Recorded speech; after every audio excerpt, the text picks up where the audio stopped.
Suspense वाले thrill वाले novel अगर आप लोगों को पसंद हैं तो this novel is for you.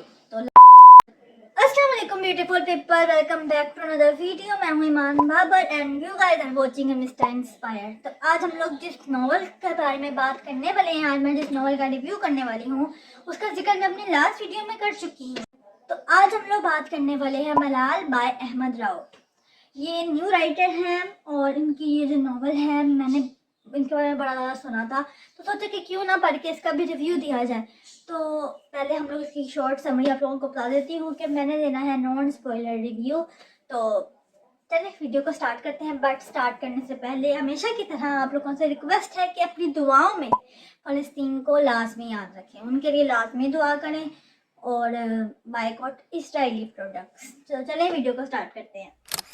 तो ये कहानी जो है 4 किरदारों की जो है वो घूम रही है, जिसमें है बुराक हाशिम, लैला सुल्तान, इंस्पेक्टर मिन्हा और अजलान खान और उनसे जुड़े मलाल की तरफ।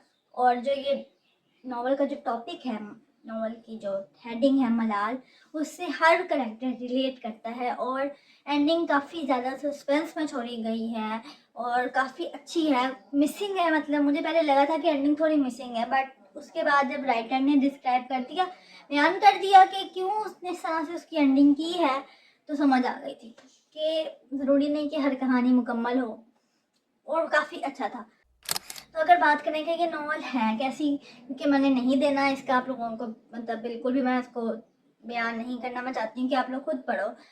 तो अगर बात की जाए कि ये नावल रिकमेंडेड है या नहीं है, तो 100% रिकमेंडेड है। मतलब बहुत ही अच्छी स्टोरी लाइन्स और प्लॉट ट्विस्ट आए हुए हैं, और उसके बाद इतना सस्पेंस, मतलब ऐसा लग रहा था कि जब वो होता है ना कि आप किताब पढ़े हो तो आप लोगों को वो ये लगे कि आगे क्या होगा, आगे क्या होगा, इस तरीके का सस्पेंस बनाया गया था। मतलब माइंड ब्लोइंग, बहुत ही कमाल की ये नावल है। नावल को हम लोग 2 पार्ट्स में तकसीम करते हैं। एक तो फुल ऑफ सस्पेंस है कि बंदा हैरान हो जाता है, ट्विस्ट के बाद ट्विस्ट, ट्विस्ट के बाद ट्विस्ट की यार आगे क्या होगा, आगे क्या होगा। और जो दूसरा है वो थोड़ा सा इमोशनल है, बट क्योंकि उन सब करेक्टर्स के जो है वो पर्सनल लाइफ के बारे में है और इंतहाई इमोशनल है। जहाँ पे इस नावल ने जो है हंसाया है और शौक किया, वहीं पर उसने रुलाया भी है। बट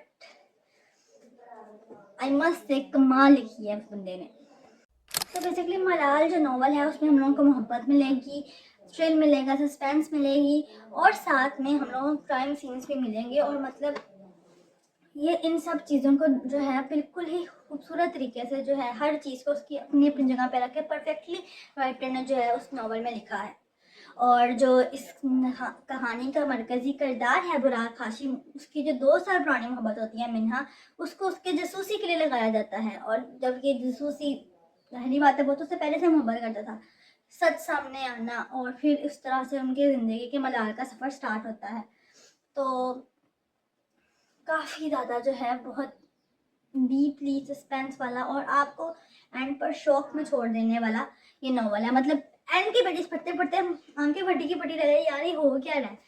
और इस कहानी में ना कोई बुरा है ना ही कोई पूरा अच्छा है। हर किरदार अपने अंदर एक खास चीज़ रखता है, खास अच्छाई और खास बुराई।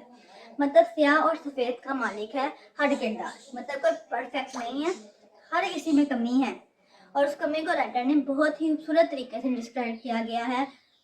मतलब माइंड ब्लोइंग, क्योंकि मैंने बहुत कम ऐसा है कि मैंने मेल राइटर जो है वो पाकिस्तानी मेल राइटर्स की बुक्स पढ़ी हों और मुझे इतनी अच्छी भी लगी हों, ऊपर से कि न्यू राइटर।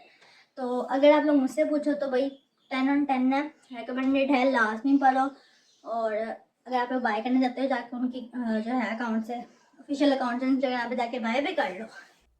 अगर आप लोग जो हो पसंद करते हो थ्रिल नावल, जैसे कि द साइलेंट पेशेंट होगी, जैसे हमारी नमल थी, जैसे पारिस एंड इमरान अहमद की, मतलब इस तरीके के सस्पेंस वाले थ्रिल वाले नावल अगर आप लोगों को पसंद हैं तो this novel is for you. तो लाजमी पढ़ो और मुझे इसका फीडबैक लाजमी दो।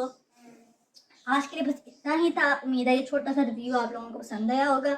अब मिलूंगी ईद के बाद क्योंकि काम बहुत है, तो तब तक के लिए मुझे इजाज़त दें। मुझे दुआ में याद रखें और फ़लस्तीन के लिए भी लाजमी दुआ करनी है आप लोगों ने। तब तक के लिए खुदा हाफिज़।